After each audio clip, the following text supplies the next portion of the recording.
हमारे ब्रेन की एक अमेजिंग एबिलिटी है फ्यूचर इमेजिन करना, पास्ट से सीखना और प्रॉब्लम सॉल्व करना। लेकिन कभी कभी यही एबिलिटी एक ट्रैप बन जाती है। एक छोटी सी प्रॉब्लम को हमारा ब्रेन बार बार एनालाइज करता रहता है। कोई पुरानी कन्वर्सेशन, एक मिस्टेक या फ्यूचर फियर, और दिमाग में एक लूप क्रिएट हो जाता है। सोचिए, रात के 2 बज रहे हैं और आप सोने की कोशिश कर रहे हैं, लेकिन दिमाग में एक थॉट बार बार रिपीट हो रहा है, मैंने यह बात ऐसे क्यों बोली, और अगर यह गलत हो गया तो। प्रॉब्लम शायद उतनी बड़ी नहीं होती है, लेकिन ब्रेन हमारा उसको बार बार रिप्ले करता रहता है। तो सवाल यह है, लोग हर छोटी बात को इतना ज़्यादा क्यों सोचते हैं? आज हम न्यूरोसाइंस और साइकोलॉजी के माध्यम से समझेंगे। Why does your brain keep returning to the same thought.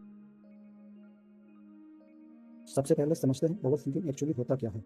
Over thinking खुद कोई फॉर्मल मेंटल डिसऑर्डर नहीं है। रिसर्च में इसको समझने के लिए र्यूमिनेशन यानी पास्ट को लेकर चिंता, वरी यानी फ्यूचर को लेकर चिंता, और R N T repetitive negative thinking जैसे कॉन्सेप्ट्स को स्टडी किया जाता है। जैसे इंटरव्यू के बाद दिमाग में बार बार चलना, मैंने उस क्वेश्चन का आंसर ऐसे क्यों दिया, या फिर मुझे कुछ और बोलना चाहिए था, मैंने ऐसी गलती क्यों की। र्यूमिनेशन और वरी में बस इतना डिफरेंस है। र्यूमिनेशन में आदमी का माइंड ज़्यादातर पास्ट या ऑन गोइंग निगेटिव एक्सपीरियंस को बार बार रिप्ले करता है। वरी में आदमी का माइंड फ्यूचर को लेकर सोचता रहता है। र्यूमिनेशन और वरी दोनों अलग हैं, लेकिन एक चीज़ कॉमन है, माइंड नेगेटिव थॉट्स के लूप में फंस जाता है। ब्रेन ओवर थिंकिंग सिर्फ एक रीजन से नहीं करता, उसका एक बड़ा फैक्टर है अनसर्टेनिटी। हमारे ब्रेन को अनसर्टेनिटी पसंद नहीं। जैसे मान लीजिए आपका एग्जाम होने वाला है और आपको रिजल्ट को लेकर अनसर्टेनिटी है, तो आपके दिमाग में क्वेश्चन आता है, अगर मैं फेल हो गया तो। फिर हमारा माइंड पॉसिबिलिटी क्रिएट करने लगता है, जैसे अगर मैं फेल हो गया तो, अगर मैं नेक्स्ट अटेम्प्ट में भी फेल हो गया तो। हमारा ब्रेन अनसर्टेनिटी को फिल करने के लिए पॉसिबिलिटी क्रिएट करता रहता है। इस टेंडेंसी को साइकोलॉजी में इनटॉलरेंस ऑफ अनसर्टेनिटी कहते हैं। इसको एग्जाम्पल से समझते हैं कि कब थिंकिंग प्रॉब्लम सॉल्विंग होती है और कब र्यूमिनेशन। अगर आप सोचते हैं कि मैं और इम्प्रूवमेंट क्या कर सकता हूँ, अगले साल में और क्या बेटर कर सकता हूँ, और फिर एक्शन लेते हैं, तो यह एक प्रॉब्लम सॉल्विंग थिंकिंग है। लेकिन अगर आप बार बार सोचते हैं कि मैं फेल हो गया तो, मेरे साथ ही हमेशा ऐसा क्यों होता है, और कोई सोल्यूशन नहीं निकलता, और कोई एक्शन नहीं लेते हैं और कोई सोल्यूशन नहीं निकलता है, तो यह र्यूमिनेशन है। सिंपल डिफरेंस है, प्रॉब्लम सॉल्विंग आपको सोल्यूशन के पास ले जाती है, जबकि र्यूमिनेशन आपको वही थॉट बार बार रिपीट करवाती रहती है। अब थोड़ा न्यूरो साइंस को सिंपल वे में समझते हैं। हमारे ब्रेन में एक नेटवर्क होता है DMN, यानी डिफॉल्ट मोड नेटवर्क। यह network self related thinking, memories, future imagination और इंटरनल थॉट्स में इन्वॉल्व होता है। जैसे आप चुपचाप बैठे हैं, पुरानी मेमोरीज याद आ रही है और फ्यूचर के बारे में सोच रहे हैं, यह सब नॉर्मल थिंकिंग है। रिसर्च में र्यूमिनेशन के कुछ रीजन को DMN के साथ एसोसिएट किया गया है, लेकिन इसका मतलब यह नहीं कि ओवर थिंकर्स के ब्रेन का कोई एक स्विच खराब है। हमारा ब्रेन बहुत कॉम्प्लेक्स सिस्टम है और DMN खुद कोई प्रॉब्लम नहीं है।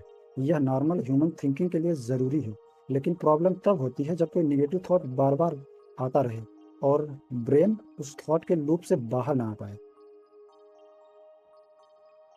अब सबसे ज़रूरी सवाल, अगर दिमाग बार बार सेम थॉट रिपीट कर रहा है, तो इस थॉट लूप से बाहर कैसे निकलें? सबसे पहले एक बात समझना जरूरी है, हमारा गोल यह नहीं कि निगेटिव थॉट आए ही नहीं, थॉट आना नॉर्मल है।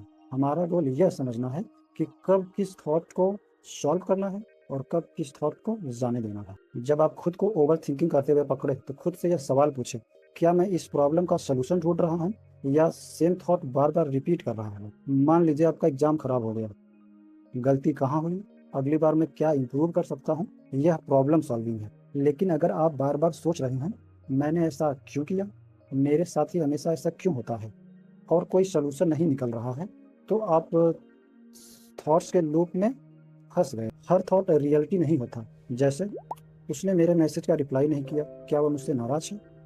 और रुक कर खुद से पूछिए कि क्या मेरे पास इसका एक्चुअल प्रूफ है, या फिर मैं अपने ही माइंड में से सोच रहा हूँ।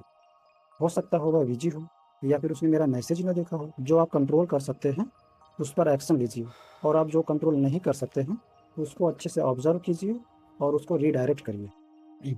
रिसर्च में यह एविडेंस मिला है कि प्रेजेंट मोमेंट में फोकस करना और इस थॉट को ऑब्जर्व करने की प्रैक्टिसेस र्यूमिनेशन को कम करने में हेल्प करती हैं। इसलिए नेक्स्ट टाइम जब कोई थॉट बार बार रिपीट हो रहा हो, तो एक बात याद रखिए, क्या मैं इस प्रॉब्लम को सॉल्व कर रहा हूँ या फिर इसके बारे में ऐसे सोचे जा रहा हूँ।